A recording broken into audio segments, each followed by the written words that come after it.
प्रस्तुत है इस पुस्तक का अध्याय 5। इसका शीर्षक है पंचायती राज। पृष्ठ 47 से पृष्ठ 56 तक।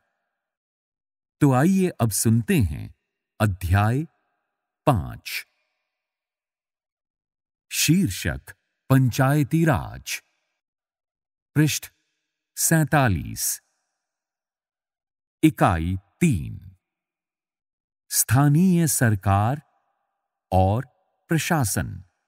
इस पृष्ठ पर कुछ चित्र दिखाए गए हैं। पहले चित्र में 2 पंक्तियों में कुछ लोग आमने सामने बैठे हैं। दूसरे चित्र में एक सड़क का दृश्य दिखाया गया है जिसमें कुछ लोग बिजली के खंभों के नीचे खड़े हैं। तीसरे चित्र में खेत में एक महिला एवं पुरुष खड़े हैं। उनके सामने एक व्यक्ति एक कागज पर कुछ लिख रहा है। चौथे चित्र में एक पुलिस स्टेशन दिखाया गया है जिसमें एक पुलिस अधिकारी के समक्ष एक व्यक्ति खड़ा है और वो पुलिस अधिकारी एक कागज पर कुछ लिख रहा है। पृष्ठ 48 रिक्त दिया गया है। पृष्ठ 49 अध्याय 5 पंचायती राज। लोग जब अपना प्रतिनिधि चुन लेते हैं तो उसके बाद क्या होता है? ग्रामीण क्षेत्रों में चुने गए प्रतिनिधियों द्वारा निर्णय कैसे लिए जाते हैं? यहां हम ग्राम सभा को देखेंगे जिसमें लोग प्रत्यक्ष रूप से भाग लेते हैं और अपने प्रतिनिधियों से जवाब मांगते हैं। इस पृष्ठ पर ग्राम सभा का एक दृश्य दिखाया गया है जिसमें ग्रामवासियों के समक्ष ग्राम सभा के सदस्य बैठे हैं और उन सब के बीच वार्तालाप विचार विमर्श हो रहा है। आज का दिन बड़ा खास है। सभी लोग जल्दी जल्दी ग्राम सभा के लिए जा रहे हैं। क्या आपको पता है क्यों? क्योंकि पंचायत के चुनावों के बाद आज पहली बार ग्राम सभा की बैठक हो रही है। हरदास गांव के लोग ये जानने के लिए बहुत उत्सुक हैं कि नई पंचायत ने उनके लिए क्या योजना बनाई है। इस पृष्ठ पर भूरे रंग के एक बक्से में ग्राम सभा के बारे में आवश्यक जानकारी दी गई है। ग्राम सभा एक पंचायत के क्षेत्र में रहने वाले सभी वयस्कों की सभा होती है। हो सकता है कि उसमें सिर्फ एक गांव हो या एक से ज्यादा, जैसा कि इस उदाहरण में दिया गया है। कई राज्यों में हर गांव की ग्राम सभा की बैठक अलग होती है। कोई भी व्यक्ति जिसकी उम्र 18 वर्ष या उससे ज्यादा हो, जिसे वोट देने का अधिकार प्राप्त हो और जिसका नाम गांव की मतदाता सूची में हो, वो ग्राम सभा का सदस्य होता है। ग्राम सभा। ग्राम सभा की बैठक की शुरुआत में सरपंच और पंच ने सड़क की मरम्मत पर होने वाले खर्च का ब्यौरा दिया। ये सड़क गांव को मुख्य सड़क से जोड़ती है। इसके बाद पानी की कमी पर चर्चा होने लगी। पृष्ठ 50। इस पृष्ठ पर बाईं ओर एक बक्से में ग्राम पंचायत के बारे में आवश्यक जानकारी दी गई है। एक ग्राम पंचायत कई वार्डों यानी छोटे छोटे क्षेत्रों में बंटी हुई होती है। प्रत्येक वार्ड अपना एक प्रतिनिधि चुनता है जो वार्ड पंच के नाम से जाना जाता है। इसके साथ पंचायत क्षेत्र के लोग मिलकर सरपंच को चुनते हैं जो पंचायत का मुखिया होता है। वार्ड पंच और सरपंच मिलकर ग्राम पंचायत का गठन 5 साल के लिए करते हैं। ग्राम पंचायत का एक सचिव होता है जो ग्राम सभा का भी सचिव होता है। सचिव का चुनाव नहीं होता, उसकी सरकार द्वारा नियुक्ति की जाती है। सचिव का काम है ग्राम सभा एवं ग्राम पंचायत की बैठक बुलाना और जो भी चर्चा एवं निर्णय हुए हों उनका रिकॉर्ड रखना। गांव में रहने वाली तिजिया ने बोलना शुरू किया। हरदास गांव में पानी की कमी की समस्या बहुत बढ़ गई है। हैंडपंपों का पानी जमीन में बहुत नीचे चला गया है। मुश्किल से हैंडपंप में थोड़ा बहुत पानी आता है। औरतों को 3 किलोमीटर दूर सुरू नदी से पानी लेने जाना पड़ता है। एक सदस्य ने सुझाव दिया कि सुरू नदी का पानी पाइप से लाकर गांव में एक बड़ी सी टंकी में भर लेते हैं, उससे पानी की आपूर्ति हो जाएगी। लेकिन दूसरों को लगा कि ये बहुत महंगा पड़ सकता है। उन्होंने कहा कि इस साल के लिए हैंडपंप और गहरे कर लेते हैं और कुओं को साफ कर लेते हैं। तिजिया ने कहा, इतने से तो काम नहीं चलेगा, हमें कुछ पक्की व्यवस्था करनी पड़ेगी क्योंकि हर साल पानी का स्तर नीचे ही गिरता जा रहा है। जितना पानी जमीन में रिसके जाता है, हम उससे ज्यादा उपयोग करते हैं। ग्राम सभा के एक दूसरे सदस्य अनवर ने तब सबको बताया कि उसने महाराष्ट्र के एक गांव में पानी संरक्षण के नए तरीके देखे हैं। वो उस गांव में अपने भाई से मिलने गया था। उसको जल संवर्धन विकास कार्यक्रम वाटरशेड कहते हैं। उसने सुना था कि सरकार ने इसके लिए पैसा भी दिया था। उसके भाई के गांव में लोगों ने पेड़ लगाए थे, नालों पर चेक डैम यानी छोटे छोटे बांध बनाए थे एवं टंकियां बनाई थीं। सबको अनवर का यह विचार बड़ा अच्छा लगा और सबने ग्राम पंचायत को इसके बारे में पता करने के लिए कहा। इस पृष्ठ पर बाईं ओर नीचे एक बक्से में ग्राम सभा के बारे में कुछ प्रश्न पूछे गए हैं। ग्राम सभा क्या होती है? ग्राम सभा की बैठक में अब तक कौन सी समस्याओं पर चर्चा हो चुकी थी? उनके किस तरह के हल सुझाए गए? ग्राम सभा में चर्चा के लिए अगला मुद्दा था गरीबी रेखा के नीचे आने वाले लोगों की सूची पर स्वीकृति लेना। जैसे ही सूची में दर्ज नाम पढ़ने शुरू किए गए, लोगों के बीच खुसर पुसर होने लगी। अरे, नटवर लाल ने हाल ही में तो एक रंगीन टेलीविजन खरीदा है और उसके बेटे ने एक नई मोटरसाइकिल भी भेजी है। वो गरीबी रेखा से नीचे कैसे हो सकता है? सूरजमल ने अपने पास बैठे आदमी से धीरे से कहा। पृष्ठ 51। इस पृष्ठ पर ग्राम सभा में उपस्थित लोगों का एक दृश्य दिखाया गया है। सरोज ने सुखीबाई से कहा, बिरजू का नाम इस सूची में कैसे आ गया?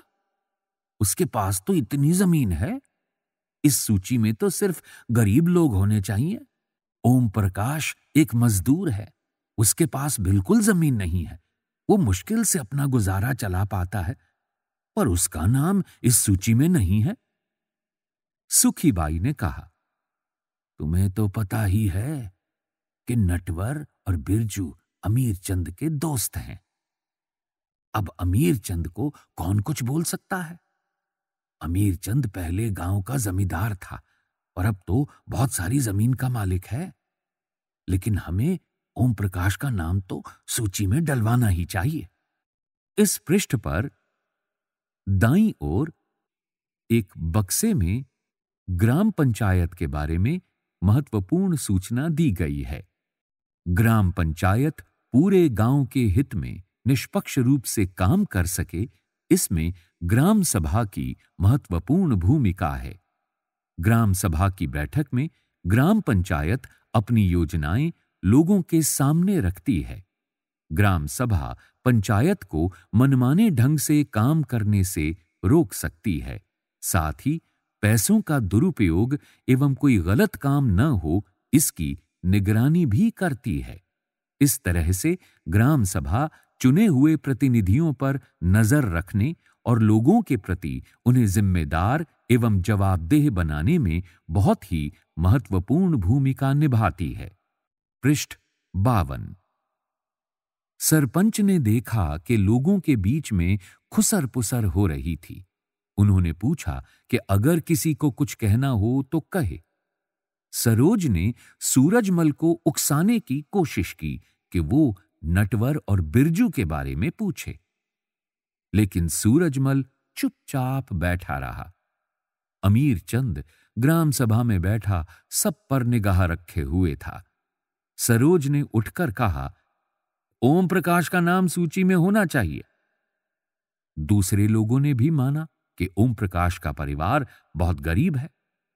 सरपंच ने पूछा कि उसका नाम सूची में क्यों नहीं था।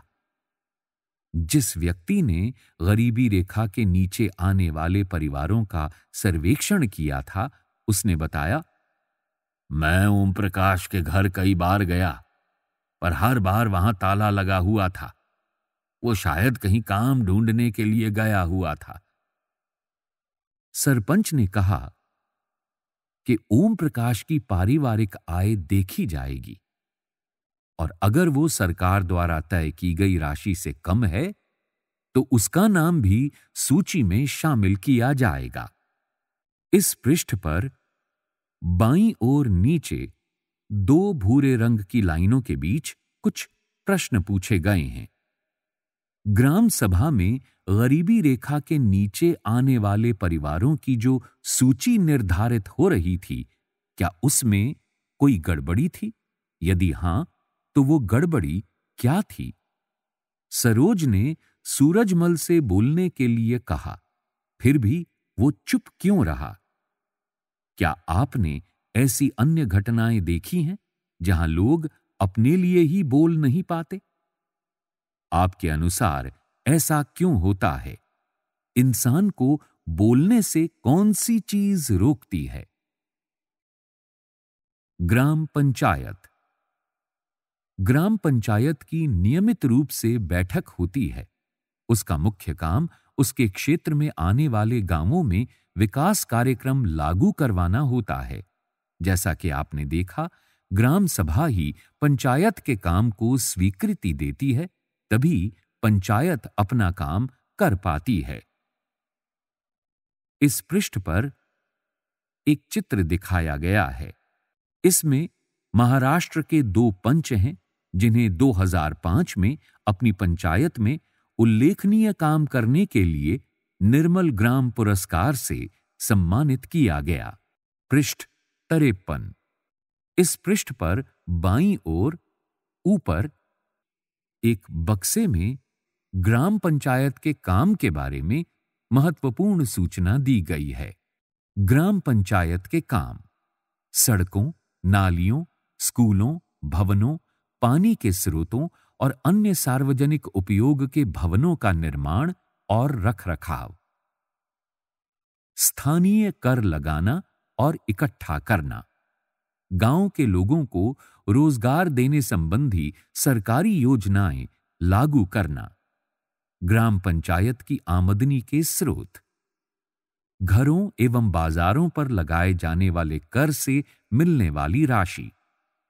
विभिन्न सरकारी विभागों द्वारा चलाई गई योजनाओं की राशि जो जनपद एवं जिला पंचायत द्वारा आती है। समुदाय के काम के लिए मिलने वाले दान। कुछ राज्यों में ग्राम सभाएं काम करवाने के लिए समितियां बनाती हैं। उदाहरण के लिए निर्माण समिति। मान लीजिए कि गांव में एक सामुदायिक केंद्र का भवन बनवाना है, तो ये काम निर्माण समिति करेगी। इन समितियों में कुछ सदस्य ग्राम सभा के होते हैं और कुछ पंचायत के। ये दोनों मिलकर गांव के विकास के लिए काम करते हैं। चलिए देखते हैं कि हरदास ग्राम पंचायत ने क्या-क्या काम किया। हरदास गांव की ग्राम सभा में पानी की समस्या को सुलझाने के लिए जो विकल्प दिए गए थे, क्या वे आपको याद हैं? जब हरदास ग्राम पंचायत की बैठक हुई तो कुछ पंचों ने इस मुद्दे को दोबारा उठाया। इस बैठक में सरपंच, पंच और सचिव उपस्थित थे। पंचायत के सदस्यों ने पहले एक कुआं साफ करने और 2 हैंडपंपों को गहरा करने के विकल्प पर सोच विचार किया ताकि गांव को पानी के बिना न रहना पड़े। सरपंच ने सुझाव दिया कि चूंकि पंचायत के पास हैंडपंप की देखरेख के मद में कुछ पैसा है, सो उन्हीं पैसों को इस काम में लगाया जा सकता है। इस पर सभी सदस्य मान गए और सचिव ने उनके निर्णय को रजिस्टर में दर्ज कर लिया। उसके बाद सभी सदस्य मिलकर समस्या के स्थायी हल पर विचार करने लगे। उनको पता था कि अगली बैठक में ग्राम सभा के सदस्य फिर से प्रश्न पूछेंगे। कुछ पंचों ने शंका जाहिर करते हुए पूछा कि क्या जल संरक्षण से पानी के स्तर में कोई विशेष फर्क पड़ेगा? इस पर बहुत चर्चा हुई। अंत में यह निर्णय हुआ कि ग्राम पंचायत खंड विकास अधिकारी से बात करके इस योजना पर अधिक जानकारी इकट्ठा करेगी। इस पृष्ठ पर दाईं ओर नीचे एक बक्से में ग्राम पंचायत की कार्रवाई के बारे में कुछ प्रश्न पूछे गए हैं। हरदास ग्राम पंचायत में क्या-क्या निर्णय लिए गए? क्या आपको लगता है कि ये निर्णय लेने जरूरी थे? क्यों? ऊपर दिए गए विवरण में से एक प्रश्न बनाइए जो अगली ग्राम सभा की बैठक में लोग पंचायत से पूछ सकते हैं। पृष्ठ 54। इस पृष्ठ में ऊपर 2 चित्र दिखाए गए हैं। इन चित्रों में बाईं ओर दिखाए गए चित्र में बंजर भूमि पर कुछ मजदूर कार्य करते हुए दिखाए गए हैं, जबकि दाईं ओर दिखाए गए चित्र में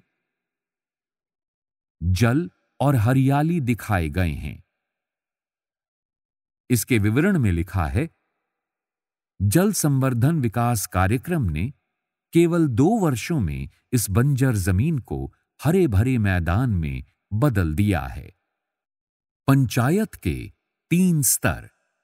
हरदास गांव की ग्राम सभा और पंचायत के बारे में पढ़ने के बाद आपको समझ में आ ही गया होगा कि पंचायती राज व्यवस्था एक ऐसी प्रक्रिया है जिसके द्वारा लोग अपनी सरकार में भाग लेते हैं।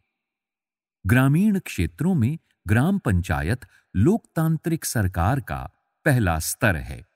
ग्राम पंचायत ग्राम सभा के प्रति जवाबदेह होती है क्योंकि ग्राम सभा के लोग ही उसको चुनते हैं।